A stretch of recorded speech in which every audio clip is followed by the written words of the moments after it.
PLC का एक बहुत इंपॉर्टेंट इंस्ट्रक्शन है।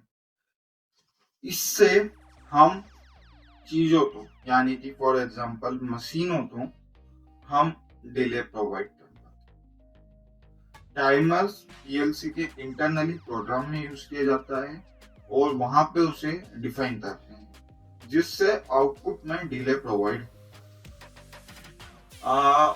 इस मेनली 2 टाइप्स के टाइमर्स की मेलसेट सीरीज में अवेलेबल है। One is timer, that is also a normal timer by default, and the second one is special timer, which is also known as a retentive timer. So इस video में हम दोनों timers cover up करेंगे। So without wasting any time, सीधे हम software पे चलते हैं और सॉफ्टवेयर पे हम सारे टाइमर्स को कंप्लीट करते हैं। So अब हम हमारे सॉफ्टवेयर पे चलते हैं और टाइमर का फॉर्मेट देखते हैं और टाइमर्स को क्रिएट करते हैं। Then click on new project, then होते हैं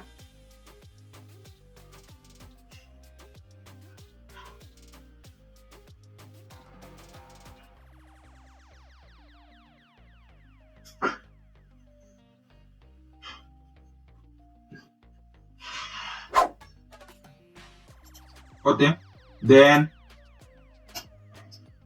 अब नाउ सबसे पहले हमें हमारा एक इनपुट लेना है। उससे पहले हमें टाइमर का फॉर्मेट देखते हैं। तो आपको स्क्रीन के ऊपर दिख रहा होगा OUT T0 और T। अब T0 क्या है, T क्या है, OUT क्या है? तो OUT एक आउटपुट इंस्ट्रक्शन है। T0 हमारी टाइमर की आइडेंटिटी वैल्यू है और कौन से टाइप का टाइमर है ये उसे बताता है। Like timer by default timer है कि स्पेशल टाइमर है। देन हमें कितने सेकेंड्स का डिले प्रोवाइड करना है या कितने मिली सेकेंड्स का हमें डिले प्रोवाइड करना है, ये हम T में रिप्रेजेंट करते हैं। T इज एन इंटीजर जहां पे हम वैल्यूज डिफाइन करते हैं। सो सीधे हम काम पे चलते हैं और मेनली स्टार्ट करते हैं। सबसे पहले हम H0 प्रेस करेंगे, एंटर। अब हमारा H0 आ गया। नाउ अब हमें क्या लिखना है, हमारा टाइमर।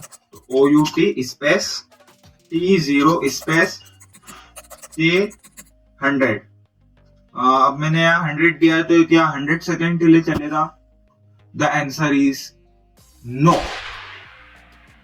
ये 10 मिली सेकेंड्स के अकॉर्डिंग चलता है बाय डिफॉल्ट, यानी 1 second equal to 10 milli second. For example अगर अभी हमने 100 मिली सेकेंड्स ली, यानी T की वैल्यू 100 है तो इक्वल टू 100 मिली सेकेंड्स, यानी 100 मिली सेकेंड्स को अगर हम 1 से या 10 से डिवाइड करते हैं तो हमें मिलेगा 10। दैट्स व्हाई यहाँ पे हमें 10 सेकेंड्स का टाइम मिलेगा। सो हम इसे और करते हैं। ये हमारा टाइमर आ गया। देन अब हम T0 और इसके साथ हम कनेक्ट कर लेते हैं Y0।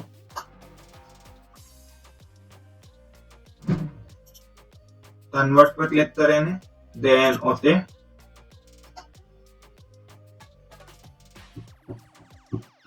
Programme is now convert. अब सीधे डेबग में जाएंगे, सिमुलेशन पे, then start simulation. Simulation start हो रहा है, just wait and watch. Then select all, then execute. Okay, then close, then again close. अब हमारा प्रोग्राम रीड मॉनिटर मोड में आ चुका है। हमारे टाइमर की वैल्यू अभी दिखती है 0, T100 भी नहीं है, Y0 ऑफ है, T0 भी ऑफ है। अभी हम H0 प्रेस करते हैं। तो जैसे ही हमने H0 प्रेस करा हमारा टाइमर चालू हो गया।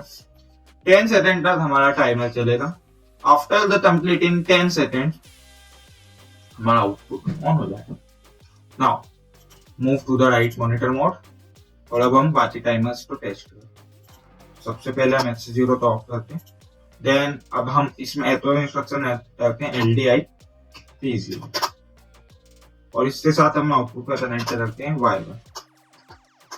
ओके, सो अब हमारे पास दो आउटपुट है। अगर मेरा टाइमर ऑफ है तो एक मेरा आउटपुट आएगा, टाइमर मेरा ऑन है तो एक मेरा आउटपुट आएगा। चेक करते हैं। Shift F4 दबाएंगे, देन यस पे करेंगे। नाउ हमारा प्रोग्राम कंपाइल हो गया और अभी हमारा आउटपुट में Y1 आ रहा है, इधर T0 पे आउटपुट नहीं आ रहा है। Move ahead. अब हम एक चीज ऐड करते हैं, वो क्या है? दूसरा टाइप का timer, like this is a normal timer which is known as a timer. Now second timer is retentive time, which is also known as a special time. So without wasting any time, let's move on.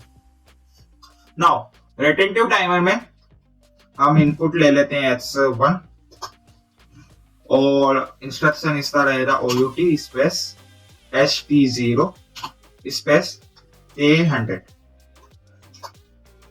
अब हमने HT0 ले लिया A100, then LD HT0 and output में इससे हम ले लेते हैं Y2, देन LDI HT0, इसके साथ लेते हैं हम Y3। सो हमारे पास आउटपुट Y2 एंड Y3 दोनों आ चुके हैं। नाउ अब हमारे पास दोनों आउटपुट्स है, Y2 भी है Y3 भी है। अभी हमारे दोनों आउटपुट्स आ रहे हैं क्या? नहीं। वाई? जस्ट बिकॉज अभी हमारा प्रोग्राम कंपाइल नहीं है। सो पहले कंपाइल करेंगे और इसे रन करेंगे, तो Shift F4 दबाएंगे, देन क्लिक ऑन यस। हमारा प्रोग्राम कंपाइल हो गया एंड अपडेट भी हो गया, तो अभी हमारा आउटपुट आ रहा है। ये जो बॉक्स है GH से सिमिलर है और नेविगेशन के अंदर एक ऑप्शन आता है जिसे बोला जाता है मॉड्यूल कॉन्फ़िगरेशन। अभी पहले मॉडल कॉन्फ़िगरेशन में देते हैं, तो ये हमारी वर्चुअल पीएलसी है। ओके, तो ये जो वर्चुअल पीएलसी है, आई थिंक मैं इसे बड़ा कर सकता हूँ। हाँ, तो ये जो हमारी वर्चुअल पीएलसी है, ये देखो इसका मॉडल आ गया FX5U32 MRES object name, input output points 32 points है इसमें। नाउ ये जो हमारी पीएलसी है, ये अभी कौन से मोड में? पावर और प्रोग्राम रन मोड में, यानी अभी इसको पहली पावर में मिल रही है और प्रोग्राम रन भी हो। अब हम इस पीएलसी के साथ प्रोग्राम रन करते हैं। मेरा एक इंस्ट्रक्शन है H0 और मेरा एक इंस्ट्रक्शन है H1। सबसे पहले मैं H0 दबाता हूँ। मेरा टाइमर चल रहा है और मेरा आउटपुट आने वाला है। जैसे ही 10 सेकंड कंप्लीट होने मेरा आउटपुट आ जाएगा। आउटपुट मेरा आ गया। नाउ अब मैं अगर H1 पर क्लिक करता हूँ, मेरा आउटपुट आ रहा है, बट इसके आउटपुट आने से पहले ही मैंने पीएलसी को स्टॉप कर दिया, या मैं कहूँ कि इंडस्ट्री के अंदर पावर ऑफ हो गई, लाइट ऑफ हो गई और मेरा जो टाइमर था वो स्टॉप हो गया। तो अगर आप ध्यान से देखोगे, जैसे ही मेरी पीएलसी ऑफ हुई, मेरा इनपुट ऑफ हो गया। इनपुट ऑफ हो गया तो मेरा आउटपुट भी ऑफ हो जाना चाहिए। तो जो नॉर्मल टाइमर था उसकी वैल्यू कहां पहुंच गई? डायरेक्ट 0 पे, यानी रीसेट हो गई ऑटोमेटिकली। बट जो हमारा रिटेंटिव टाइमर था, इसने लैच कर दिया। It performs a function of latch, like इसने 51 सेकेंड काउंट करे तो 51 पे स्टॉप हो गया। अब जब भी मेरी पीएलसी ऑन होगी तो ये 51 से आधे ही काउंट करेगा। जैसे ही मैं रन पे दबाऊंगा, अभी मेरा ऑफ है, जैसे ही मैंने स्टार्ट करा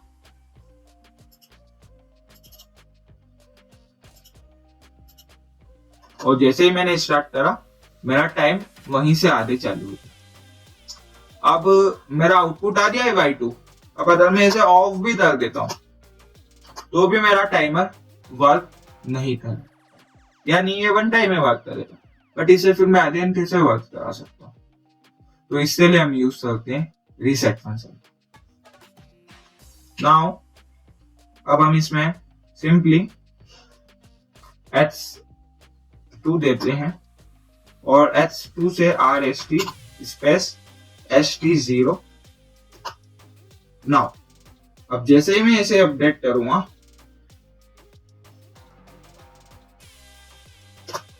ये मेरा प्रोग्राम अपडेट हो गया।